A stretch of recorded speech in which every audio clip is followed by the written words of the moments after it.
Good evening, everybody. It's Wednesday evening. Hope you're doing okay. I'm not a whole lot has drastically changed with me in the last couple of days. It's only been since Monday, I think. I'm just continue to be very, very out of breath when I'm doing stuff and not heavy duty stuff, but just it's still a big issue. Continuing to get more and more, I guess, is what I'm trying to say. Appetite's the same, which is basically not at all, but I still eat some little bits. But I thought tonight what I wanted to talk about a little bit, I'm kind of got some more thoughts on congenital heart disease and heart failure and what I'm going through now and so forth. And for anybody watching who does have congenital heart disease, this is just my own thoughts and my own observations of my life and how I see things. And I know I talked in a couple of videos a while ago about how doctors don't really misperceive a lot of things, I think, about their congenital heart patients. I know that that's something I've experienced a lot. And one of the things I've been thinking about lately is that being born with a congenital heart defect, I have known nothing else my whole life. I have no idea of what it would be like to feel normal, so it's quote unquote normal. In other words, not have a heart problem. I have no idea. I've never in my entire life been able to do whatever I wanted to do without getting short of breath. Even in my very, very best of times, I would get short of breath quicker and easier than most people I knew who didn't have heart problems. So that's been from the very, very beginning. And from the beginning, I've had heart failure. I had heart failure when I was younger. I had heart failure, absolutely, for sure. I had heart failure when I was 16 after my second surgery, really severe heart failure, for which I had to be hospitalized and all that stuff.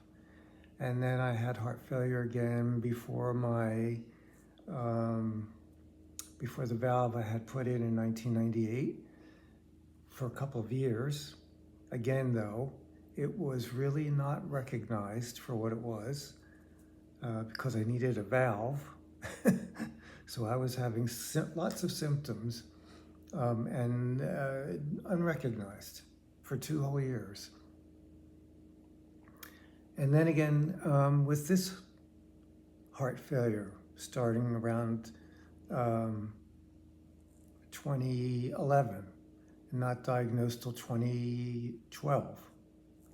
And even through all these last 12 years of off and on being told my heart is fine, it's okay.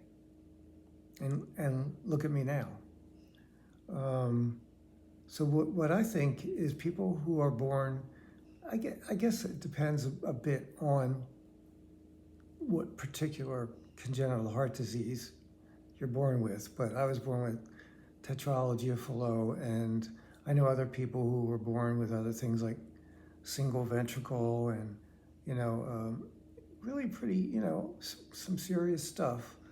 This is what I believe. We have been in heart failure to a degree our whole lives. As long as I've been alive, to some degree or another, I have been in heart failure. Because under stress, I have symptoms. And stress, I mean physical stress, exercise. Um, yeah, that's what I mean by stress. Bike riding, walking, you name it. Um, I have felt symptoms at some level my entire life.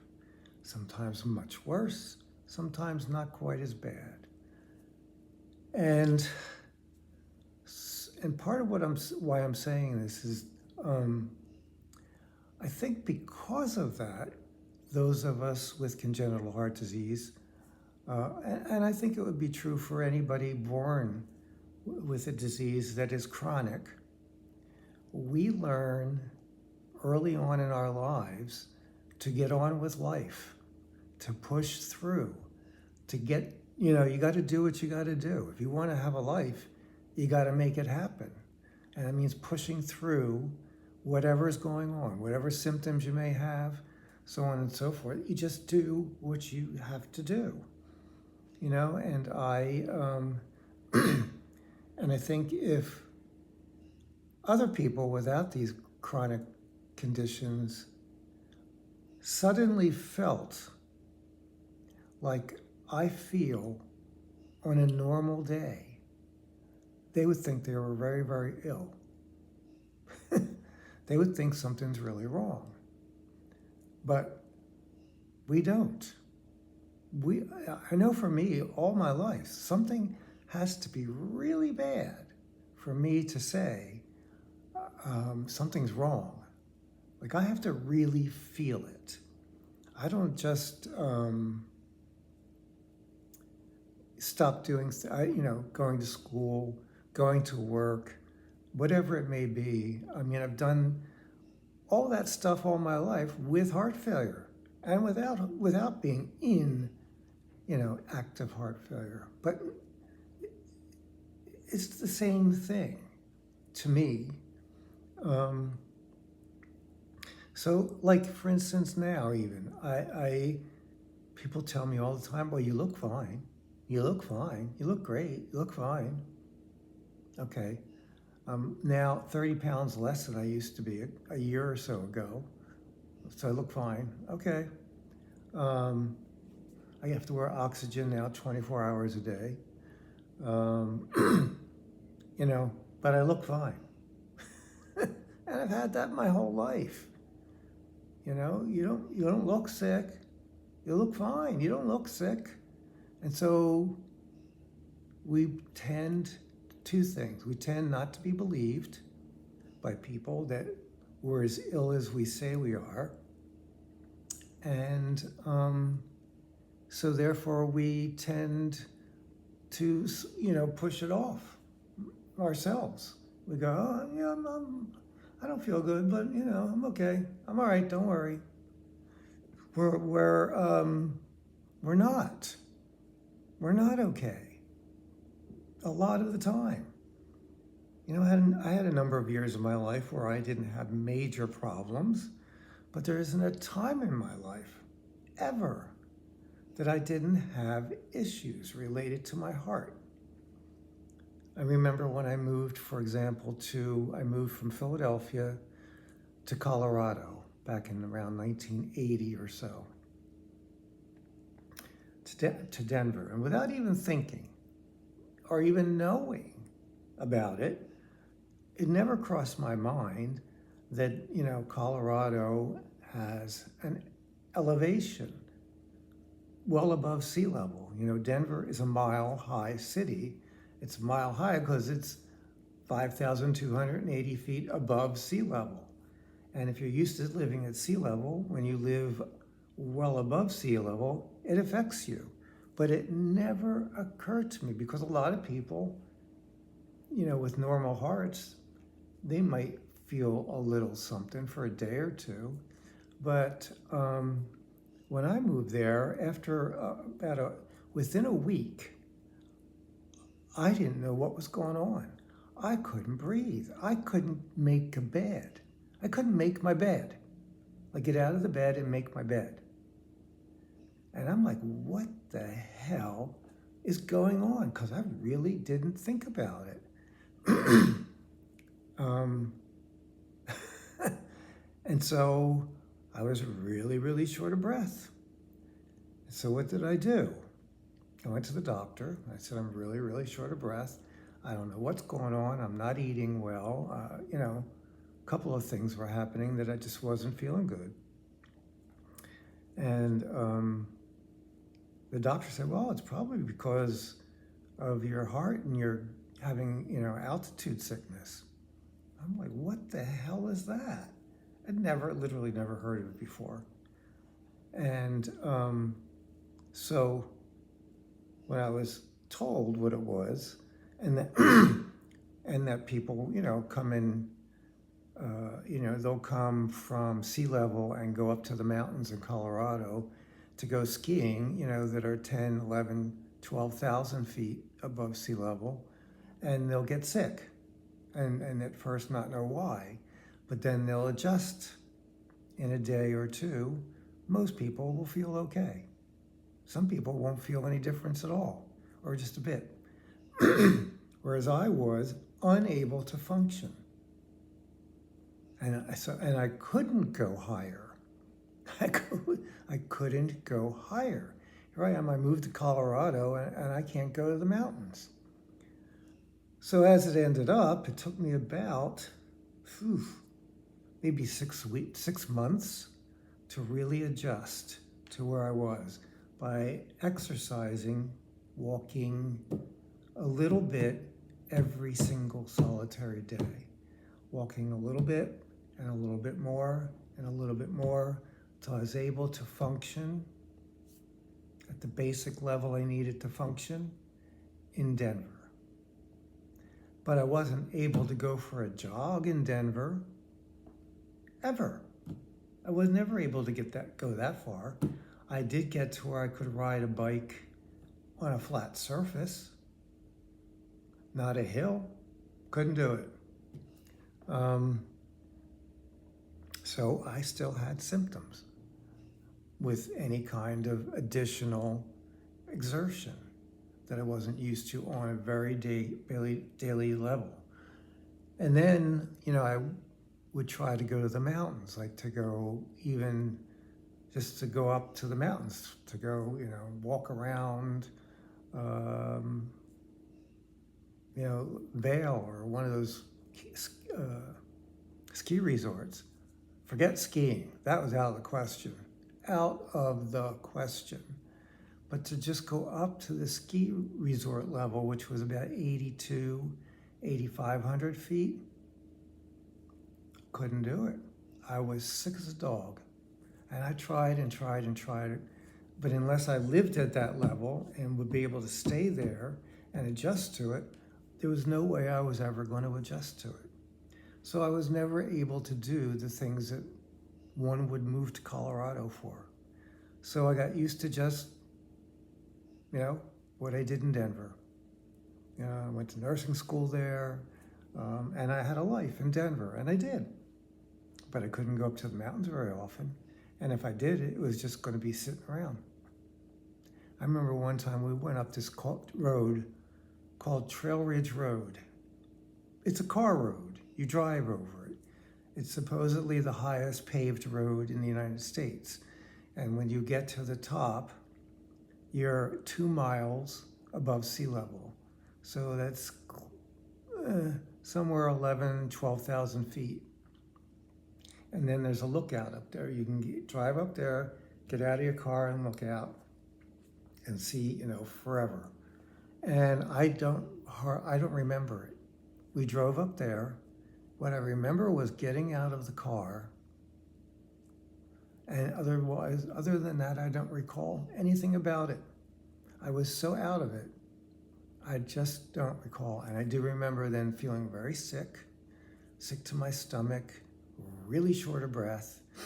And then, so the people I was with, we decided, let's go back down. So we headed down, and I could feel as we went down in elevation, I could literally feel in my body the difference. And then I remember that we stopped someplace to eat.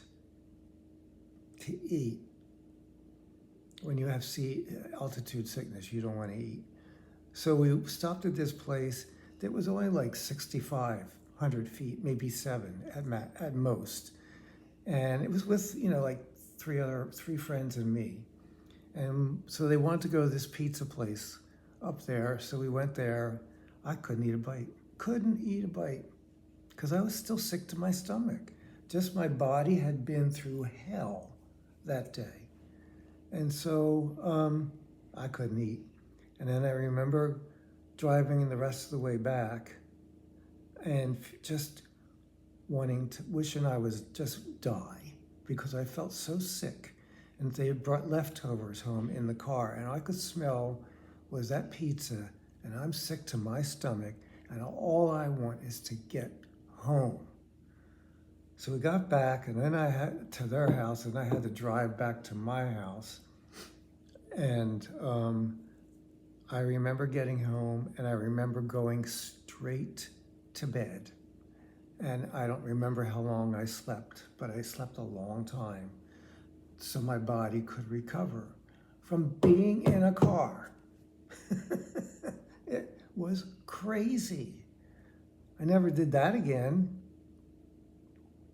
So what I'm saying is I've experienced things from my heart my whole life. I've never had any sense of what it'd be like to be normal. But, I did a lot of things in my life, went a lot of places. Even when I flew, I had trouble flying. All my life, I had trouble flying. I'd feel sick to my stomach. My heart would be beating fast. I couldn't never eat in a plane. And I didn't know why for a long time until I finally took this test that they have. It's called a high altitude something test, HAST test. Anyway, where they simulate the level of oxygen at flight level, which is about 8,000 feet. And so they did that with me, and my oxygen level in my blood dropped significantly. So therefore I needed oxygen to fly. And so when I went to Scotland a couple of years ago, 6-7 years ago, I knew I couldn't fly without oxygen. I knew I could not do it because I had trouble when everything was better, when I was not in heart failure, so to speak. So I remember getting oxygen in the plane, flying with oxygen was like a miracle. It was like a miracle. I couldn't believe what it was like. In that plane, going up, going down, being up there for hours and hours and hours.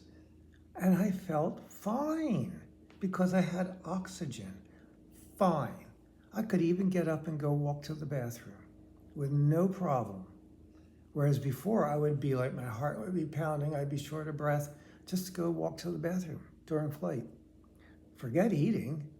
This time I could eat. I could actually eat. It was like such a miracle to me to have that experience. So I know what it's like now, why people, fly here, fly there. It's no big deal. Because if you have oxygen, enough oxygen in your blood, it is no big deal. But I never knew that until 6 years ago, whatever it was. All my life. I just suffered when I was on a plane and had to sit as still as I could and not eat. That's what flying was. And didn't stop me from flying because I thought, this is what flying is for me. So if I want to go anywhere, this is the way it is.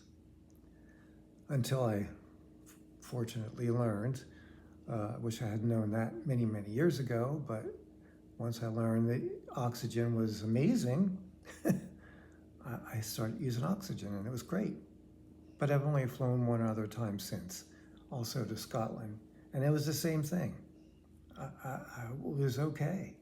No, I flew to Los Angeles. And even that was fine. It was fine.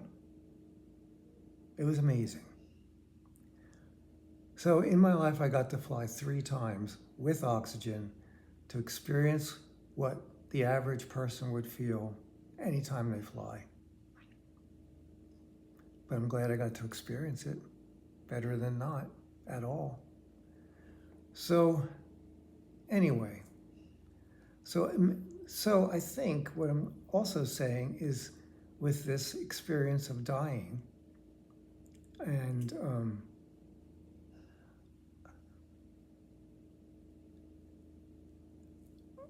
I think